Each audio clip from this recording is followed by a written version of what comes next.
camping and tunneling. Ugh. The most controversial gaming sins of all time. If you're unfamiliar with these terms, first of all, congratulations on living in a peaceful, drama-free life. But for the rest of us stuck in this endless whirlpool of gamer rage, let me explain.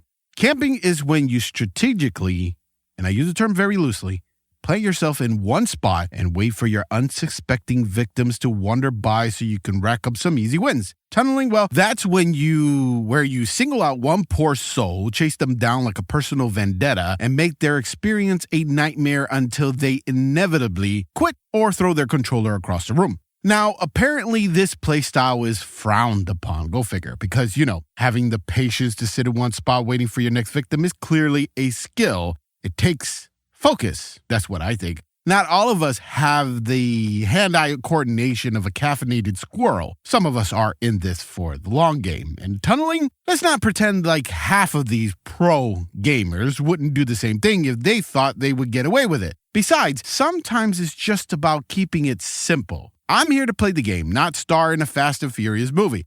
It's not my fault if you keep coming back to my little corner of the map like a moth to a flame. If I see you, I'm shooting. It's not called friendly tag. It's called Warzone, for crying out loud.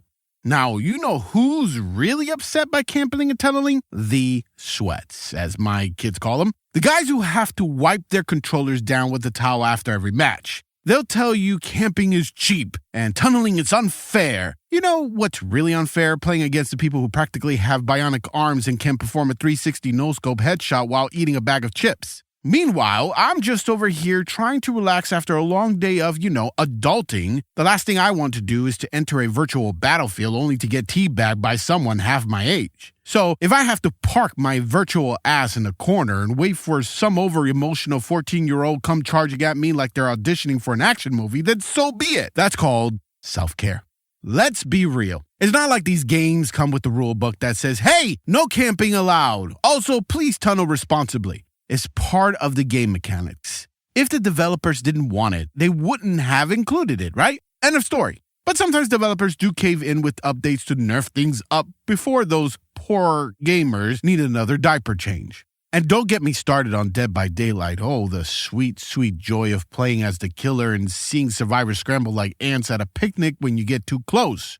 Oh, you thought you were safe? You thought I didn't see you hiding behind that tree? Think again, my friend. Tunneling, I call it persistence. I'm not here to give you a fighting chance. I'm here to win. The survivors are literally called survivors because they're not supposed to survive, right?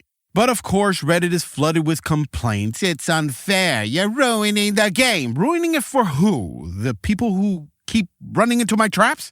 Listen, I pay for the game just like you did. If I want to sit in a dark corner, relentlessly chase one person around the map, that's my business. So to all the emotional gamers out there, take a deep breath. It's just a game.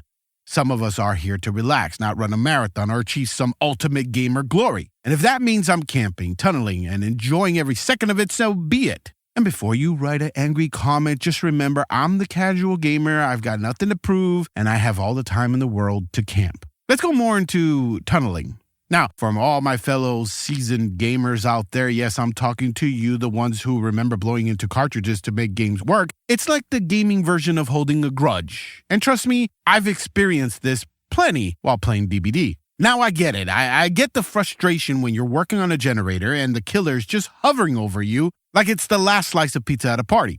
But listen, if all the generators are done, killer has no kills, and things are looking bleak, of course they're going to start tunneling. What do you expect them to do? Politely ask everyone to line up for a quick slice and dice? Wave to the survivors as they escape the gate?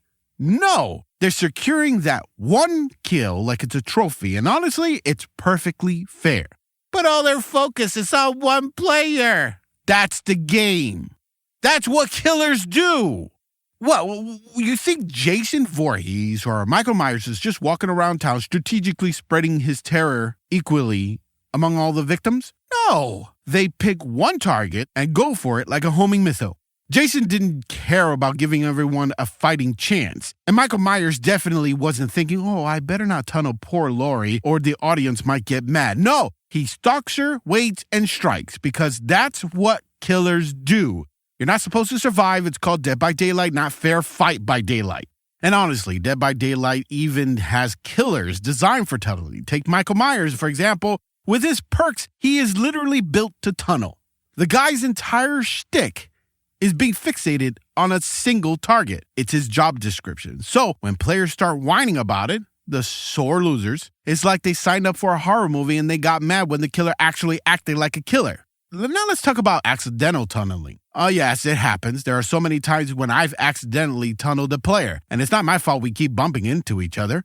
You think I enjoy seeing the same face over and over? No. But hey, if you keep crossing paths with me, don't get salty when I take you out. I remember a match in Dead by Daylight where I kept running into the same survivor over and over at the start of the match. They probably thought I had some personal vendetta. No, child, I didn't plan on making your in-game life miserable. It just happened. Pure coincidence. And this isn't limited to just horror games. I was playing a one-shot in Fortnite just yesterday, and I accidentally killed the same player 8 times in a row. And you know what? It wasn't intentional. I wasn't sitting there thinking, oh yeah, I'm going to ruin this person's day. It was just one of those freaky moments where fate kept putting us together. A cosmic connection, if you want to say that. But you know what? In the end, it's still a game. And if I'm in your way, sorry, not sorry. All right, now let's dive into the other controversial topic, camping.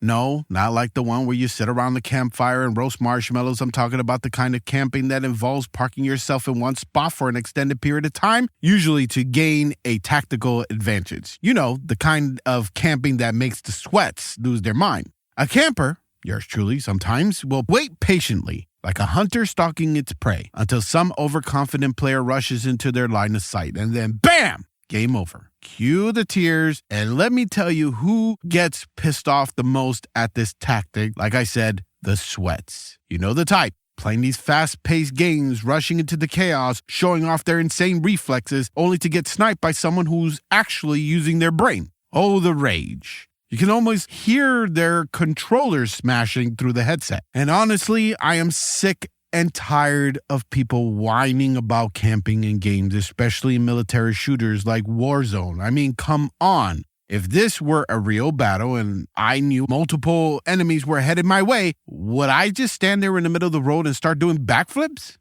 No. I'd find a good spot, sit tight, and wait for my enemies to waltz into my kill zone. I camp because I have a functioning brain, not because I want to win any popularity contest. And don't get me started on Fortnite. I've been playing that for about a year now, and trust me, I'm not running straight into the chaos unless a quest tells me to kill a boss or something right away. Otherwise, I'm picking my spots, staying smart.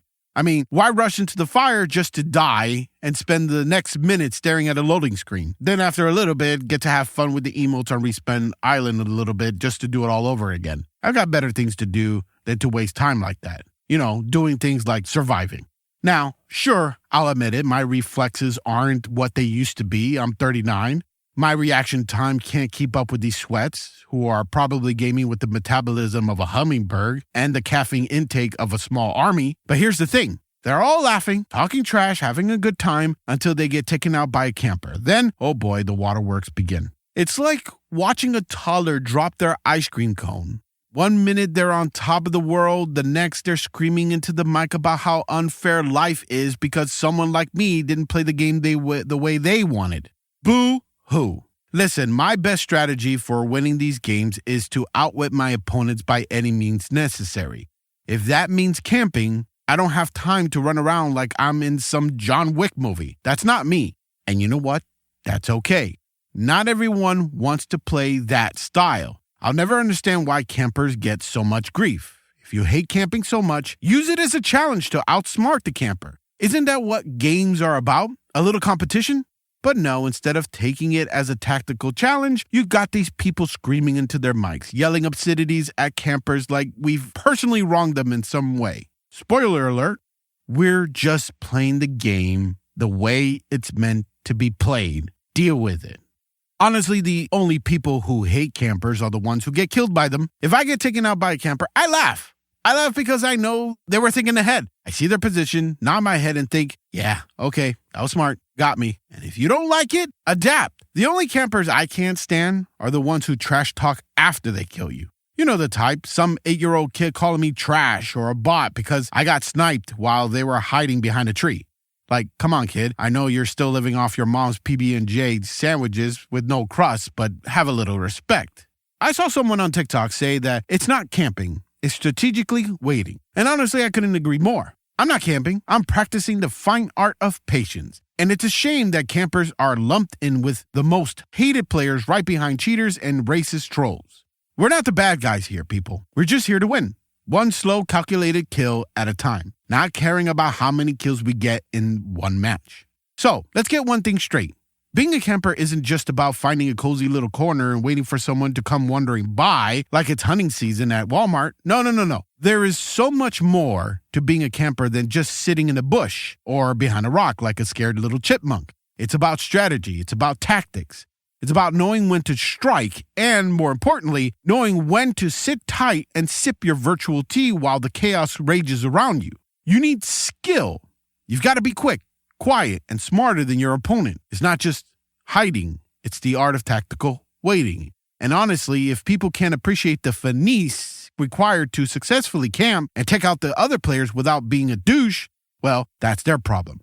So next time you get called a camper in a game, just nod your head, smile, and know that you're playing the game the way you want to play. It's not like the sweats are going to appreciate your style, but at least you're having fun. And with that, we're wrapping up today's episode of the Casual Gamer Lounge, where we celebrate smart gameplay and laugh in the face of gamer rage. Thanks for hanging out with me, Stephen Daniel, and I hope you had as much fun as I did defending the noble art of camping and tunneling. If you enjoyed this episode, don't forget to hit that subscribe button, leave a review, preferably a 5-star one, for tactical reasons, and follow us on all of the social media platforms you probably waste too much time on. Facebook, Twitter, Instagram, you know the drill. And just a quick heads up, if you ever want to catch me playing games casually, you can join me on Twitch.